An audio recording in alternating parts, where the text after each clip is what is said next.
Welcome to the Capital Exchange. I'm Steve Wilbur, Managing Director at Allen Capital Group. And I'm Travis Portwood, Chief Investment Officer with Allen Capital Group. Merry Christmas, Travis. Merry Christmas, Steve. This is obviously always the season of giving, and last week we talked about potentially higher taxes for high income earners, such as Wall Street executives. That proposed legislation that was in the Senate called the Build Back Better bill. This week we learned that Senator Manchin from West Virginia publicly opposed that bill in its current form and would not vote for it in the future. Yeah, that was big news, Steve. And without getting into all the details, of which there are many, what we do know is in its current form the bill isn't going to move forward. But that doesn't mean that it's completely dead. What it means is we're likely going to see a lot more negotiations, and either a different version or different components of this bill will emerge in some form that will eventually become law.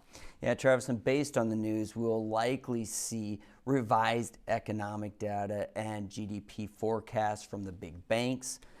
If you're digging into those numbers, though, the cuts in GDP, because we're not going to see the fiscal spending, will probably be from 0.5 to 1% without any of the Build Back Better spending.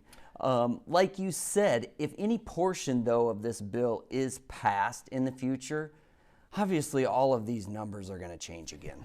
Yeah, there's a lot of unknowns, and it just goes to show you, Steve, how difficult it can be to make economic forecasts. Then take your economic forecast, add in all the political discord, and the picture becomes even foggier. Travis, I'm going to go out on a limb and make a forecast here.